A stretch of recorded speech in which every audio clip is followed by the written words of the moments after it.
akan melanjutkan pembelajaran sebelumnya, yaitu untuk pembahasan materi untuk kelas 6 tema 1 selamatkan makhluk hidup, subtema 1 tumbuhan sahabatku. Kita akan melanjutkan ke pembelajaran 2 edisi buku paket. Tahukah kamu bahwa ada beberapa jenis tumbuhan yang dapat diolah menjadi makanan dan obat? Ayo kita cari tahu. Ayo membaca. Di Asia Tenggara, banyak tumbuhan yang dimanfaatkan untuk bahan makanan, namun di antaranya banyak juga yang dimanfaatkan sebagai obat.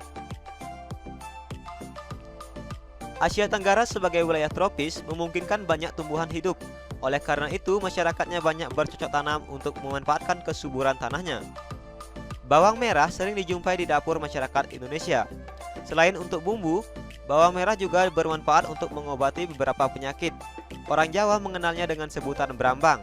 Bawang merah hidup di daerah Asia Tenggara. Masyarakat Indonesia, Malaysia, Thailand, dan Filipina adalah pengguna bawang merah terbesar. Pemakai bawang merah terbanyak adalah Indonesia. Di tahun 2004, jumlah bawang merah yang digunakan mencapai 160.800.000 ton per tahun. Oke, kita lanjut lagi. Nah, di sini ada apabila bilangan 160.800.000 ditulis pada tabel nilai tempat, di manakah angka 1 dan 6 ditempatkan. Nah, ini setelah ditulis tabelnya kurang lebih seperti ini. Jadi angka 1 dan 6, di mana angka 1 ini berada pada ratusan juta dan angka 6 berada pada puluhan juta. Jadi ini berhubungan dengan nilai tempat. Selain bawang merah, nanas banyak tumbuh di Asia Tenggara. Saat ini nanas banyak diproduksi dalam bentuk kalengan maupun dalam kemasan lain. Nanas adalah buah yang memiliki manfaat bagi kesehatan. Selain buahnya enak dimakan, nanas diyakini mengandung vitamin, protein, dan mineral yang sangat penting bagi tubuh. Di Asia Tenggara, nanas banyak ditanam di Filipina, Thailand, dan Indonesia, berpenduduk sekitar 555 juta. Asia Tenggara menjadi penghasil nanas tertinggi di dunia. Kemudian penggunaan tanda pisah angka. Nah, ini untuk contohnya. Misalnya begini.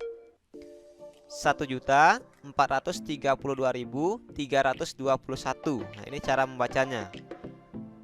Angka-angka jika dikelompokkan berdasarkan batas tanda pemisah. Nah, angka-angka ini jika dikelompokkan ke dalam cara membaca atau ke dalam nilai tempat, maka kurang lebih nanti jadinya seperti ini. Nah, ini yang sebelah sini ini ada jutaan, ribuan, dasar. Jadi yang sebelah sini dasar, kemudian di sini ribuan, kemudian di sini nanti jutaan. Kalau ada lagi berarti udah puluhan juta. Ini titiknya ini yang menjadi penentu. Ini kalau ditulis untuk dasarnya ada ratusan, puluhan, satuan. Untuk ribuannya juga sama, ada ratusan, puluhan, satuan. Untuk jutaannya juga sama, ada ratusan, puluhan, satuan. Nah, dari angka ini jika kita tulis jadinya seperti ini, 1432321. Angka 1 ini, 1 yang di sini, ini menempatkan satuan jutaan, berarti 1 juta. Angka 4-nya yang ini, nah 4 ini menempati ratusan, ribuan. Terus angka 3-nya menempati puluhan, ribuan. Ini angka 2-nya yang ini menempati satuan, ribuan, dan seterusnya. Nah, sekarang tuliskan jawabanmu dari soal berikut. Ini ada beberapa soal matematika yang coba sudah kita kerjakan. Nah, ini ada bilangan jika dijumlahkan disuruh menulis dalam bentuk penulisan standar. Jadi caranya kita jumlahkan. Ini kalau dijumlahkan seperti ini, kita jumlahkan ke bawah. Hasilnya yaitu 12.320.472. Jadi bentuk penulisan standarnya seperti ini. Hasil ini kita jumlahkan. Ini kan 10 juta, 10 juta. Kemudian ini 2 juta, 300.000, 20.000, 3.000. Nah, ini dalam bentuk nilai bilangannya. Setelah ditulis dalam bentuk standar jadinya seperti ini. Untuk nomor 2 masih sama, 4 juta. Kita tulis lambangnya 4 juta, nolnya ada 6, 256.000 ditulis 256.000 dan 78 ditulis. Kemudian kita jumlahkan, jadi bentuk penulisan standarnya adalah 4.256.078. Jadi yang perlu diperhatikan dalam nilai tempat ini yaitu angka satuan, puluhan, ribuan, ratus ribuan, dan seterusnya. Ini yang perlu diperhatikan. Nah, ini untuk nomor 3. Buatlah 5 bilangan yang terdiri dari 7 sampai 8 angka. Nah, misalnya begini. Kemudian bilanganmu harus memiliki angka 0 sampai 9. Nah, ini misalnya contoh bilangan yang sudah dibuat, yaitu ada 5.562.000, kemudian ditambah 2.000, ditambah 70, ditambah 9. Nah, kalau dibentuk penulisan standarnya itu menjadi, kita jumlahkan dulu semuanya, maka penulisan standarnya 5.564.079. Anak-anak, hari ini kita masih belajar dari tematik yang 6A, subtema 1, untuk mata pelajaran yang PKN. Nah, untuk mata pelajaran yang PKN, pertama sekali kita akan mempelajari tentang contoh pengamalan sila pertama, kedua, dan ketiga Pancasila dalam kehidupan sehari-hari. Nah, apa saja itu contohnya? Yuk kita simak video berikut ini. Selamat menyaksikan. Di sini ada cerita tentang Edo dan teman-temannya yang ingin membuat wedang jahe. Tetapi ketika teman-teman Edo ini sampai di rumah Edo, ternyata si Edo sakit. Namun teman-temannya tetap membuatkan si Edo wedang jahe. Nah, ini dia. Kita coba baca dulu. Di hari libur, Lani dan teman-temannya merencanakan untuk berkumpul di rumah Edo. Mereka berencana membuat minuman dari jahe. Ya, mereka akan mengolah jahe menjadi minuman sehat dan segar. Namun, alangkah kagetnya Lani, Udin, Siti, dan Dayu, dan Beni. Edo ternyata sedang sakit. Ia batuk dan demam. Edo terbaring di tempat tidur. Mereka akhirnya bersepakat membuatkan wedang jahe untuk Edo. Di belakang rumah Edo banyak tanaman jahe. Edo sangat senang. Persahabatan mereka sangat indah. Mereka memiliki latar belakang yang berbeda. Namun semangat tolong-menolong di antara mereka sangat tinggi. Bagaimana pendapatmu tentang sikap teman Edo? Tulislah pendapatmu pada kolom di bawah ini. Nah, jadi teman-teman Edo ini sangat baik. Kemudian sikap teman-teman Edo ini mencerminkan pengamalan dari sila kedua Pancasila, yaitu sikap tolong-menolong, solidaritas antar sesama manusia. Kita lanjut lagi. Nah, ini adalah bunyi dari sila-sila Pancasila. Untuk sila pertama, ketuhanan yang Maha Esa. Sila kedua, kemanusiaan yang adil dan beradab. Sila ketiga, persatuan Indonesia. Sila keempat, kerakyatan yang dipimpin oleh hikmat kebijaksanaan dalam permusyawaratan perwakilan. Sila kelima, keadilan sosial bagi seluruh rakyat Indonesia. Ini adalah bunyi dari sila-sila Pancasila.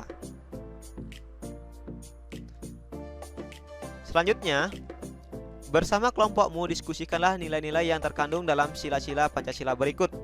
Yang pertama, kita disuruh mendiskusikan nilai-nilai yang terkandung pada sila ketuhanan yang Maha Esa. Jadi, pada sila ketuhanan yang Maha Esa ini ada nilai-nilai yang terkandung, yaitu misalnya yang pertama nilai takwa terhadap Tuhan yang Maha Esa. Kemudian yang kedua nilai toleransi antar pemeluk agama. Yang ketiga nilai kerukunan antar umat beragama. Dan yang keempat, saling menghargai dan menghormati kebebasan menjalankan ibadah sesuai dengan agama dan kepercayaan masing-masing. Nah, ini adalah beberapa nilai yang terkandung dalam sila pertama.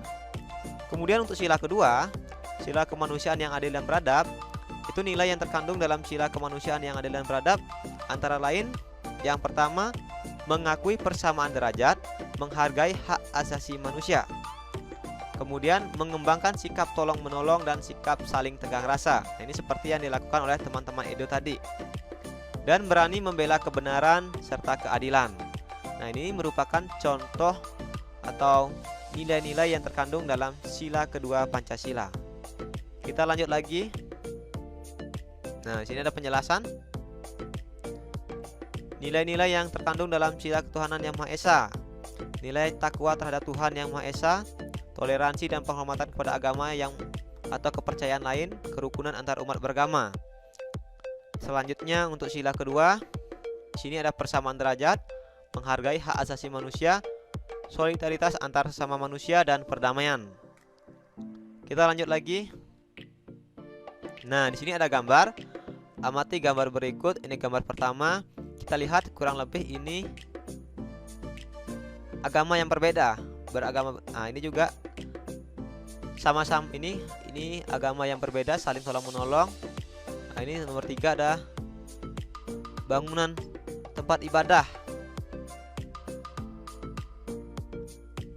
Ini ada tempat ibadah yang saling berdekatan. Kemudian nomor 4 menjenguk teman yang sakit, dan nomor 5 di sini ada belajar kelompok atau diskusi. Nomor 6 menolong teman yang jatuh atau terkena musibah. Nomor 7 di sini ada 2 orang anak, yang satu mengemukakan pendapat dan yang satu mendengarkan pendapat temannya. Yang di sini berpamitan kepada orang tua. Nah, kemudian kita disuruh mengisi tabel. Tabelnya diskusikan mengenai sikap atau perilaku yang terdapat pada gambar di atas. Tulislah nomor gambar pada tabel berikut sesuai dengan pengelompokannya. Nah, untuk perilaku yang sesuai dengan sila 1, yaitu gambar 1, gambar 2, dan gambar 3. Gambar 1 yaitu tentang takwa kepada Tuhan Yang Maha Esa. Gambar 2 tadi yang di atas itu tentang toleransi kepada agama atau kepercayaan lain. Untuk gambar 3 tentang kerukunan antar umat beragama. Nah, selanjutnya untuk perilaku yang sesuai dengan sila kedua, ini gambar 4 itu tentang menjenguk teman yang sakit. Kemudian gambar 5 menghargai pendapat orang lain. Gambar 6 mau membantu teman yang terkena musibah. Dan gambar 7 memberikan kesempatan kepada orang lain untuk mengemukakan pendapat. Gambar 8 menghormati orang yang lebih tua. Kita lanjut lagi. Selanjutnya, berikan 3 contoh perilaku atau sikap lain dalam kehidupan sehari-hari yang sesuai dengan sila ke-1 Pancasila.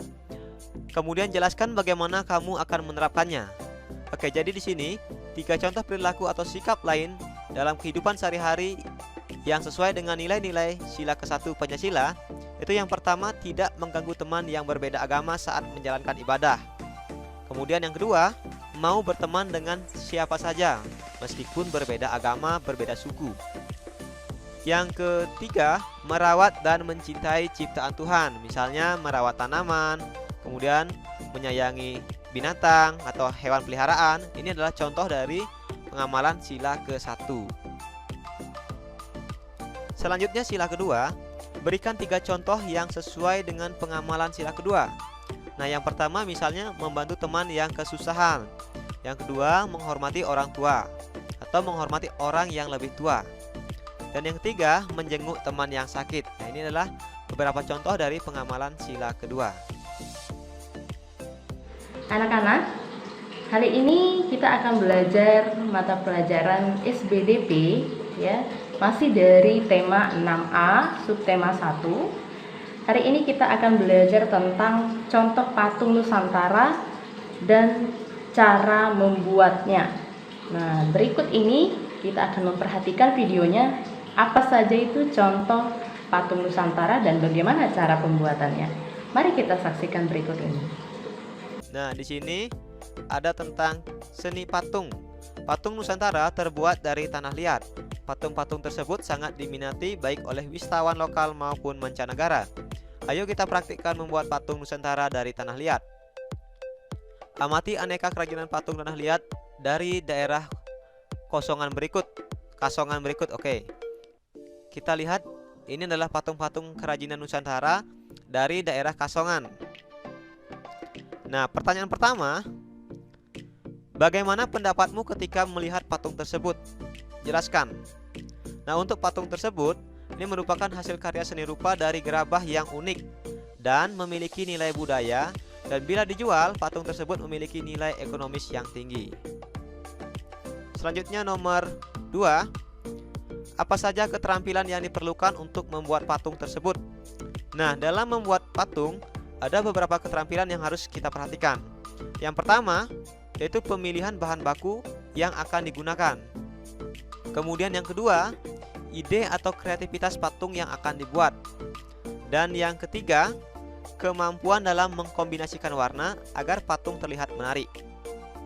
Pertanyaan selanjutnya, menurutmu bagaimana cara membuat patung tersebut? Nah, ada beberapa teknik dalam pembuatan patung.